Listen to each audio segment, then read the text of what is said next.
So you decided you're going to SLI a set of 10 series GPUs. Now you know what SLI bridge you need to run. Well, there's a lot on the market. What do you need?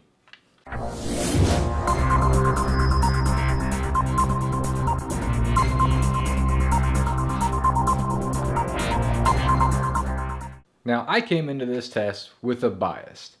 I was really hoping to find that the high bandwidth SLI bridge outperformed everything else hands down, and the difference was going to be just that much more, thus solidifying the need for the SLI bridge in general, as opposed to Crossfire where they did away with the bridge altogether. And, well, that's not really what I found.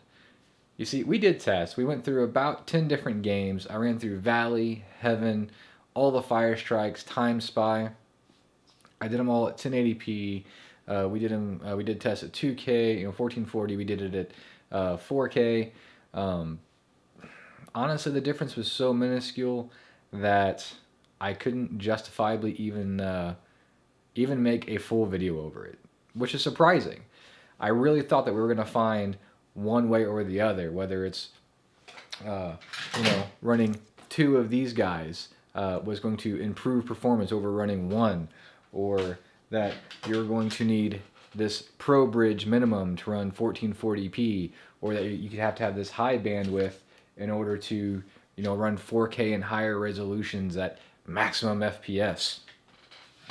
And while some of that isn't exactly false, it's definitely not true from the extent that it's just a requirement. So let me break it down like this. In all the games we tested all of them at max settings. And I was going to make graphs like you've seen before in some other videos. As you can see, my rig over here is still tore apart. But I was going to make graphs for all these games. But honestly, in 1080p, there was no difference. Maybe 1 FPS. In a couple situations, there was 2. That was it. Now in 1440p, we saw the same thing for the most part. Most games only had 1 to 3 FPS difference going from the standard SLI bridge you get with your motherboard, a single one, to running a Pro or high bandwidth, or even running 2 of those, whether it's a flexible SLI bridge or the old SLI bridge, whatever it was. So we saw 1 to 3 frames per second, even in 1440p. Now the problem here is 3 frames per second could be considered an improvement. It's not consistent. That's the issue. I ran all these tests. We went through all the games, testing it and testing and testing and testing, and they weren't always consistent. Even averaging them out, they wound up averaging almost to being identical in 1080p and in 1440. So we really didn't learn anything there. Now, when we stepped up into 4K, things like benchmark testing, like Fire Strike, Fire Strike Ultra, whatever. Testing and things like that, we start noticing a little bit of a difference. But even then, it wasn't consistent, and it really didn't. It didn't say enough that we're like, yes, this is a definitive answer. No, we didn't get that. What we got was, if you have two 1070s or 1080s and you're wanting to SLI them, it really isn't going to make a giant difference what bridge you use. Yes, your tests might show a little bit different than mine, but if you test and retest again, you're going to find that your own tests are probably going to be just as inconsistent. Whenever you're talking about 1 to 3 FPS, that's a negligible difference, and in my eyes, it's just not trackable enough, especially if you're not maintaining that same discrepancy between the tests. Whenever I test this time and it's 1 FPS difference, but I test again and now it's the same, but I test again and now it's 2 FPS difference, and then I test again and it's the same again as being identical, that's not enough for me to decipher a clear victory to any of the SLI bridges. Now, with that being said, the Pro and the high bandwidth were far more consistent. Whatever numbers they were showing were a little bit more consistent, a little bit more standard across the board, especially when you're up in 1440 and 4K. So the differences were less. We also saw less differences from game to game to game. And if you guys want to see the graphs, if you guys want me to put all that together, hey, that's fine. Just like this video. Let me know that you want to see that. Even comment below. Let me know, hey, we want to see the graphs.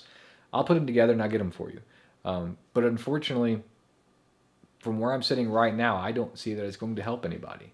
In fact, it might just be more confusing than anything, because you're going to see instances where the Pro Bridge was actually having better performance than the high bandwidth in limited situations, and that was likely just a fluke in the testing setup. So I don't really know how else to test it just yet. We are going to go and do some upscaling and whatnot and try some 8K resolution and get an idea from there.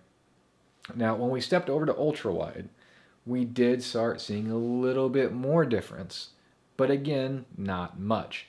1080p, it was pretty much standard. It doesn't matter what SLI bridge you're running, 1, 2 of the regulars, or if you're using a Pro or a high bandwidth. There was really no difference there in 1080p. And 1440 on ultra wide, we did notice a difference. And you're talking about a 2 or 3 FPS difference between going from a single hard SLI bridge to a dual or the flexibles, which pretty much was equivalent to a Pro bridge. And the high bandwidth was, I think it was like a 1 FPS better. Again, that's negligible. That's testing. There's too many things, too many variables there, too many inconsistencies. If we had at least a 5 FPS gap on average, then yes, I would definitely say this is what you need to do. Now, if you're running 4K, we're starting to see the limits there on the standard bridges. Even the Pro bridge is a little lackluster there, because we were seeing a definitive 1 to 2 FPS difference going from the Pro to the high bandwidth, and the high bandwidth was the only one that didn't fluctuate in the test. What numbers we pretty much got time after time after time within the realms of 1 FPS. So what's all that mean in the end, the conclusion? Well, basically the same thing you've seen everywhere else. What SLI bridge you run, if you're running 1080p or 1440 standard, or ultra wide, you're really not going to notice a difference. It's not enough improvement to say you need to go buy this or you need to go buy that. I'm definitely not going to say you need to go buy the high bandwidth. 1, they're still hard to get your hands on, and 2, they're a little bit pricey. I think they come in at like $40-$50 depending on which one you're buying. Now, with that being said, if you're one of the guys who just like the newest, greatest technology, hey, if you can get it, go buy one. You're not going to be disappointed. It's going to work well. It's going to look good, and that is what it is. It's not like they perform bad. They perform rather well. It's just, you can get these other ones for just a few bucks right now. So if you're running 1080p or 1440, then if you don't mind the look of having 2 of those bridges or even 1 of those bridges, whatever it might be, currently, that's the findings we have. Now, once more drivers, more refinement happens, the drivers continue to be to upgrade, we might find a different solution, and I will do some testing periodically on my own just to see if something changes. And if it does, expect a notation in this video and a link in the description as far as letting you know of some new findings that we might have found. But as of the time making this video, it doesn't matter what SLI bridge you're running on 1080p or 1440. The difference only starts to shine when you're in 4K, and even then, I wouldn't really call it shine. It's more of a steadiness on the improvement. The FPSs really aren't that different. So with that being said, guys, hope you liked the video. If you don't, thumbs down. If you liked it, give me a thumbs up. If you have any comments or questions, feel free to leave them in the section down below, and I'll get back to you with answering any of your questions that you guys might have. It's real quick before I get out of here. The PC that we used, which we're going to be making a video over this guy, we just rebuilt the whole thing because of an issue with the motherboard. So now we have the Z170 from Asus, the Sabertooth S, 32 gigs of DDR4, 6700K clocked to 4.7, and for most of the tests we're using two 1070s just as a baseline. We are going to do this again with 1080s, and then presumably 1080 Ti's, presumably if they're coming out in January, which is what we all expect, we'll do them then. But we'll try 1080s. We're going to see if there's a difference. I honestly don't expect it. I don't foresee there being that big of a difference there either, but we'll check it and do our due diligence. So with that being said, guys, if you want to see the graphs or anything like that, just give me a like, post down below, and hey, thanks for watching, and I'll see you in the next video.